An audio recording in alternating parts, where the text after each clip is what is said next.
ہماری ویڈیوز دیکھنے کے لیے ہمارے چینل صراط جنت کو سبسکرائب کریں۔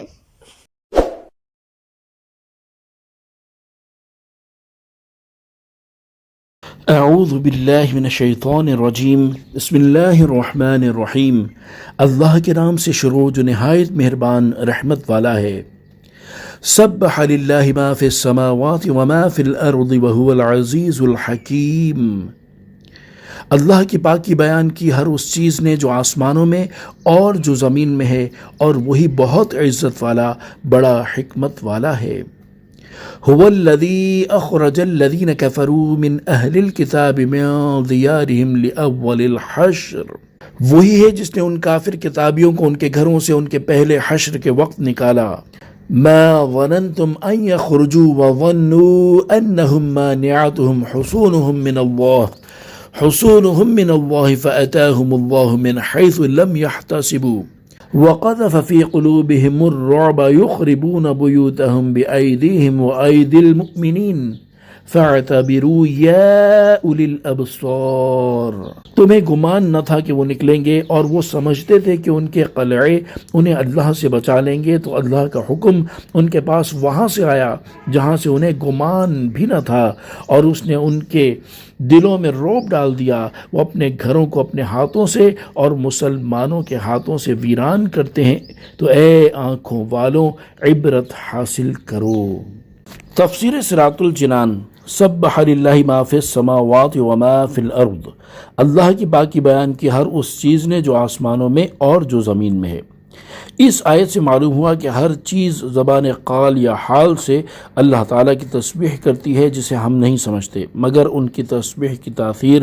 جدا گانہ ہے، جیسے سبزے کی تسبیح سے عذاب قبر دور ہوتا ہے۔ هو الذی اخرج الذین کفروا من اہل الکتاب، وہی ہے جس نے ان کافر کتابیوں کو نکالا۔ شان نزول،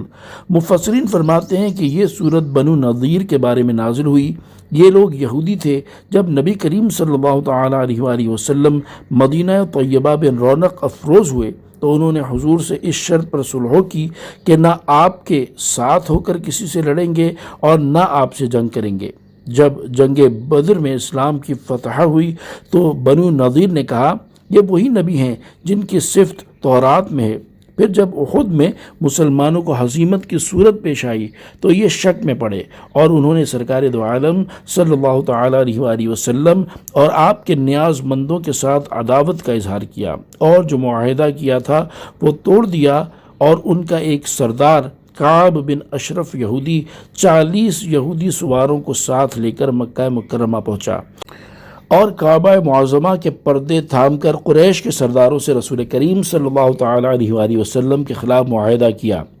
اللہ تعالیٰ کے علم دینے سے حضور اقدس صلی اللہ تعالیٰ علیہ وآلہ وسلم اس حال پر مطلع تھے، اور بنو نذیر سے ایک خیانت اور بھی واقع ہو چکی تھی کہ انہوں نے قلعے کے اوپر سے تاجدار رسالت صلی اللہ تعالیٰ علیہ وآلہ وسلم پر فاسد ارادے سے ایک پتھر گرانے کا قصد کیا۔ اللہ تعالیٰ نے حضور اکرم صلی اللہ تعالیٰ علیہ وآلہ وسلم کو خبردار کر دیا، اور اللہ تعالیٰ کے فضل سے آپ محفوظ رہے۔ جب بنو نذیر کے یہودیوں نے خیانت کی اور عہد شکنی کی اور کفار قریش سے حضور اقدس صلی اللہ تعالیٰ علیہ وآلہ وسلم کے خلاف عہد کیا،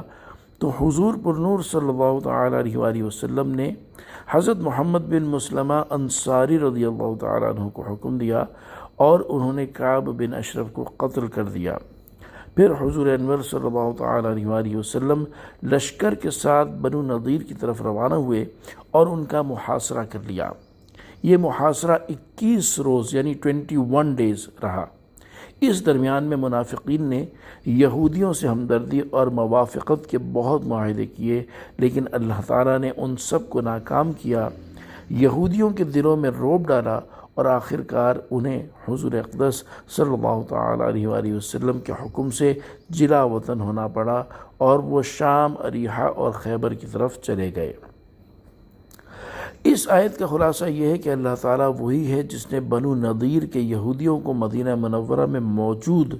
ان کے گھروں سے ان کے پہلے حشر کے وقت نکالا۔ یہ جلا وطنی ان کا پہلا حشر ہے، اور ان کا دوسرا حشر یہ ہے کہ امیر المؤمنین حضرت عمر رضی اللہ تعالی عنہ نے انہیں اپنے زمانہ خلافت میں خیبر سے شام کی طرف نکالا، یا دوسری تفسیر یہ ہے کہ یہ جلا وطنی ان کا پہلا حشر ہے، اور آخری حشر روز قیامت کا حشر ہے کہ آگ سب لوگوں کو سرزمین شام کی طرف لے جائے گی اور وہیں ان پر قیامت قائم ہوگی۔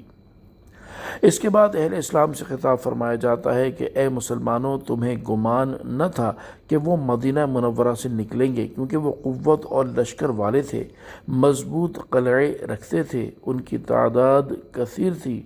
جاگیردار اور صاحب مال تھے، اور وہ یہودی سمجھتے تھے کہ ان کے قلعے انہیں اللہ تعالیٰ سے بچا لیں گے، تو اللہ تعالیٰ کا حکم ان کے پاس وہاں سے آیا جہاں سے انہیں گمان بھی نہ تھا، اور انہیں اس بات کا خطرہ بھی نہ تھا کہ مسلمان ان پر حملہ آور ہو سکتے ہیں۔ اللہ تعالیٰ نے ان کے سردار کعب بن اشرف کے قتل سے ان کے دلوں میں رعب ڈالا، جس کے بعد وہ اپنے گھروں کو اپنے ہاتھوں سے ویران کرتے اور انہیں ڈھاتے ہیں، تاکہ جو لکڑی وغیرہ انہیں اچھی معلوم ہو وہ جلا وطن ہوتے وقت اپنے ساتھ لے جائیں، جبکہ مسلمانوں کے ہاتھوں سے کفار کے گھر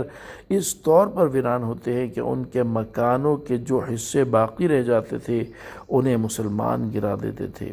تاکہ جنگ کے لیے میدان صاف ہو جائے۔ تو اے آنکھیں رکھنے والوں، ان یہودیوں کے طرز عمل اور ان کے انجام سے عبرت حاصل کرو اور ان جیسے افعال کرنے سے بچو۔ صلو علی الحبیب صلی اللہ تعالی علی محمد صلی اللہ تعالی علیہ وآلہ وسلم۔